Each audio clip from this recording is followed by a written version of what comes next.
partir de agora, você assiste Restaurando Vidas, um programa da Igreja Presbiteriana de Araras. Olá, amigos da Rede Opinião de TV. Está começando mais um programa Restaurando Vidas da Igreja Presbiteriana de Araras. Nós, a cada programa, temos junto aqui conosco o reverendo Wilson da Silva, nosso companheiro aqui na apresentação do programa, e temos a participação também primorosa na edição e produção deste programa da Widner Batistella, da Câmara Produções. Nós queremos estar cumprimentando a ele também e a você que está em casa e ao reverendo Wilson, dando as suas palavras iniciais neste programa. Boa noite, doutor Eliseu. Boa noite, nossos amigos, irmãos. Que Deus possa abençoar a vida de vocês.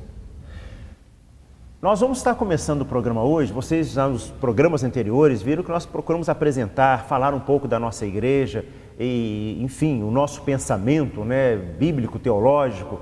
E hoje nós vamos estar começando a falar alguns assuntos mais específicos, explicando e tentando levar a você esse entendimento, esse conhecimento. E hoje nós queremos falar uma coisa que muita gente tem dúvida, sobre a questão da Trindade, Quando nós nos referimos e falamos Deus Pai, Deus Filho, Deus Espírito Santo, Como é que é isso, É uma pessoa, são três pessoas, e é isso que nós vamos estar com muito cuidado, com muito carinho, Reverendo Wilson vai estar mostrando, através da Bíblia, mostrando inclusive textos na Bíblia que se referem a essa questão da Trindade.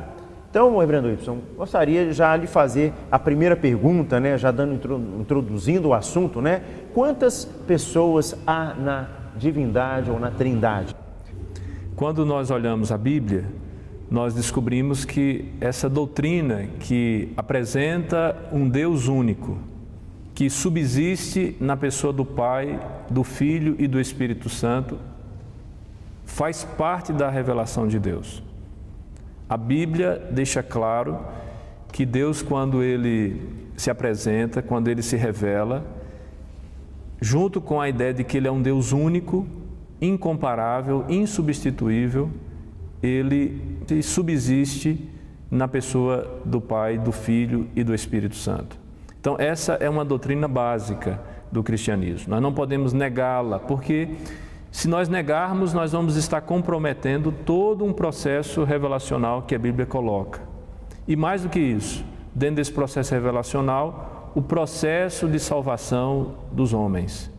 A Bíblia, quando ela fala de salvação, ela está associando essa doutrina da salvação diretamente com o papel e com o exercício da Trindade.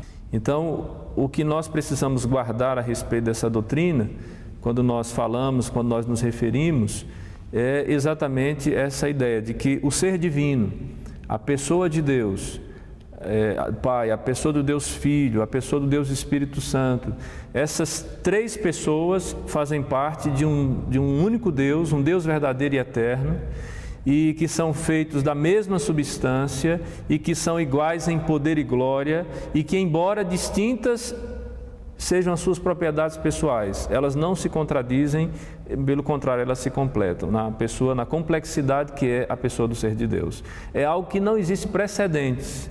Você não encontra um comparativo satisfatório nunca para poder, de alguma forma, ilustrar esse conceito da Trindade. Apenas você observa, você olha o texto sagrado e você vê isso sendo evidenciado no texto sagrado. Reverendo, pouco antes de começarmos a gravação do programa, você me falava realmente assim, a preocupação nossa de estar falando sobre esse assunto, de nós conseguirmos levar o entendimento às pessoas que estão em casa, devido a essa complexidade mesmo, você falou agora há pouco, do entendimento dessa questão.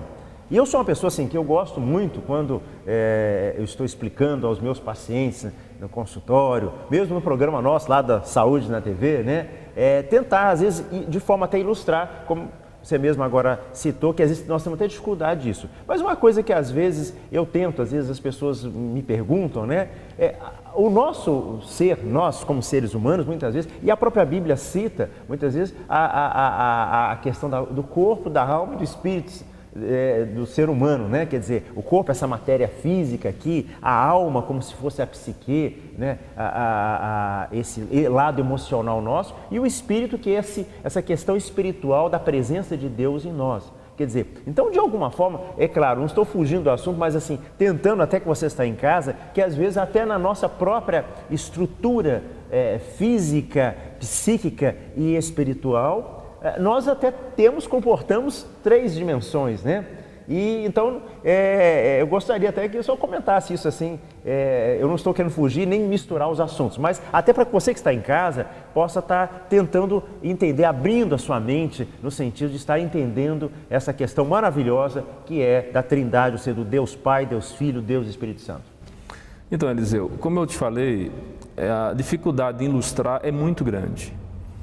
Essa tentativa que você acabou de fazer, apesar de ser bem intencionada, ela não é satisfatória. Porque a Bíblia, ela, quando se refere ao homem, quando ela fala sobre o homem, ela não coloca esse homem tridimensionalmente. Quando a gente se refere a alma, espírito, psique, nós estamos referindo-se a uma mesma realidade. A realidade invisível, aquilo que é subjetivo no ser humano, são facetas da mesma realidade.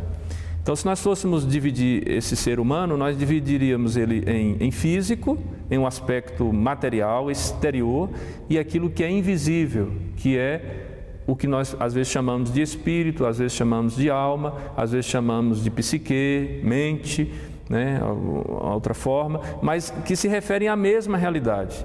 Então, o máximo que nós encontraríamos no homem, no lugar da Trindade, seria...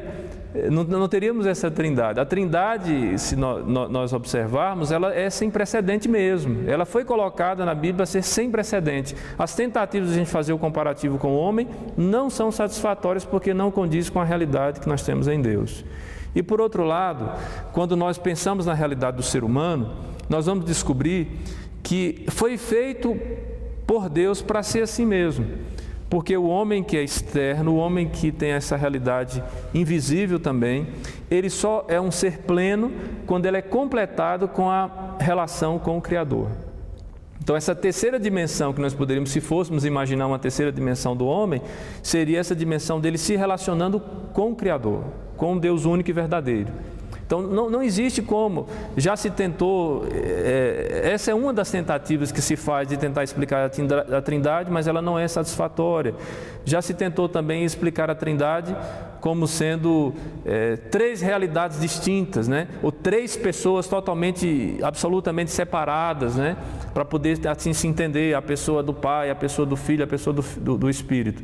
Mas também não é adequado, porque ao mesmo tempo que eu digo que são 3 pessoas que têm as suas peculiaridades, né?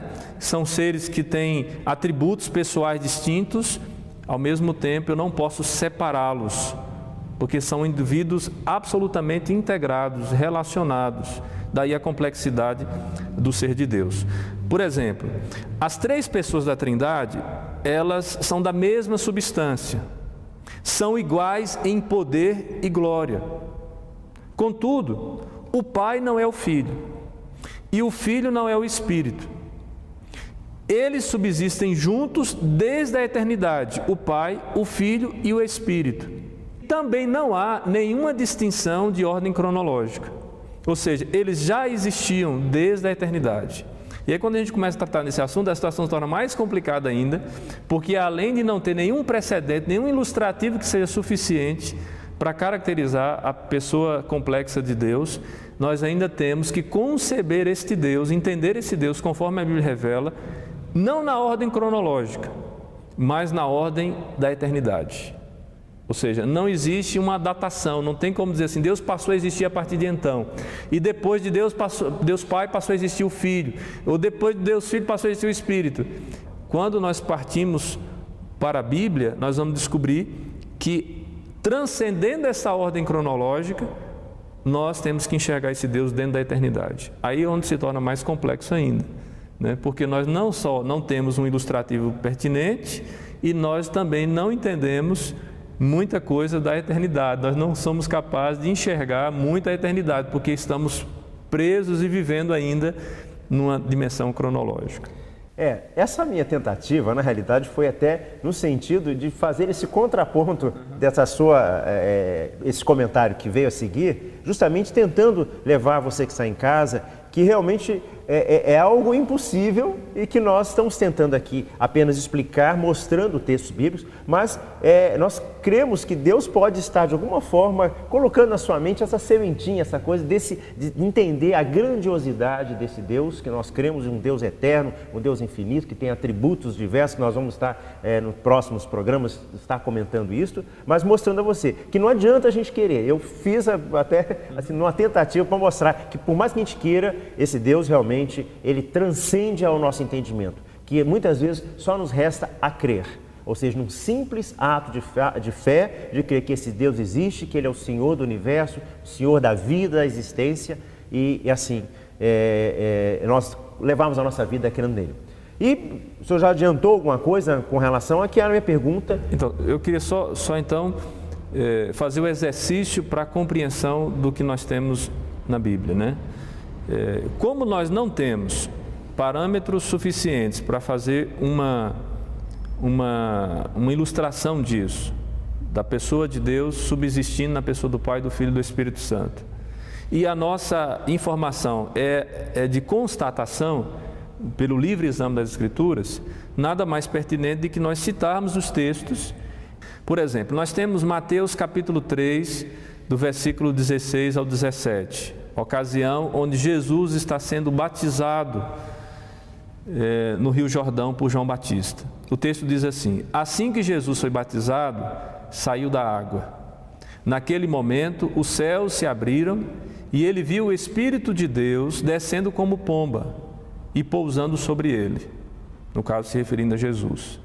Então uma voz dos céus disse: este é o meu Filho amado, em quem me agrado. Em Mateus capítulo 28, versículo 19, quando Jesus está dando a missão à igreja de ser fazedora de discípulos, de ir por todo o mundo e pregar o Evangelho, nós vamos encontrar a instrução de Cristo para seus discípulos de que deveriam batizar em nome do Pai, do Filho e do Espírito Santo.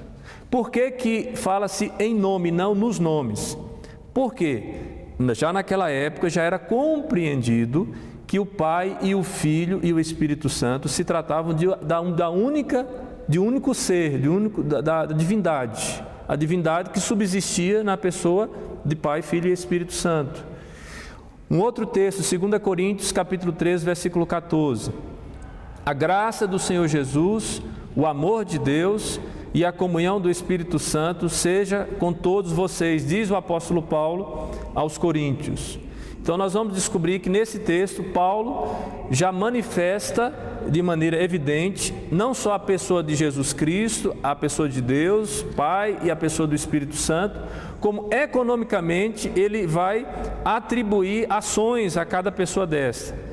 Ele diz: a graça do Senhor Jesus, o amor de Deus, a comunhão do Espírito Santo seja sobre todos vocês. No Evangelho de João, capítulo 10, versículo 30, João, quando vai relatar, quando vai narrar a fala de Jesus para seus discípulos, tratando a respeito dos discípulos e a sua conexão com o Pai, ele diz: eu e o Pai somos um. Então todos esses textos apontam para essa realidade da Trindade. Então nós estamos vendo, nosso tempo aqui passa muito rápido, 15 minutinhos, né, que você fica nos assistindo, mas as informações são muitas e nós queremos dizer que o nosso programa hoje está terminando, mas nós vamos continuar no assunto, falando um pouco. No próximo programa vamos recapitular algumas coisas que o reverendo Wilson falou sobre essa questão da Trindade. Nós queremos agradecer muito a audiência de cada um de vocês que está em casa, que Deus possa estar abençoando, e queremos as últimas palavras do reverendo Wilson neste programa de hoje. Que Deus possa iluminar a sua mente, para que você possa olhar para a sua palavra, para a sua revelação e crer como sendo o resultado da ação do Espírito Santo de Deus na sua vida. Existem realidades na Bíblia que não podem ser racionalmente ou simplesmente do ponto de vista racional assimiladas. Existem realidades que são matérias de fé. Fé não um salto no escuro, mas fé é a constatação de que, como palavra de Deus, o que está sendo dito ali, mesmo que eu não compreenda na sua totalidade, continua sendo a verdade de Deus. Deus abençoe a você. Restaurando Vidas. Um programa da Igreja Presbiteriana de Araras.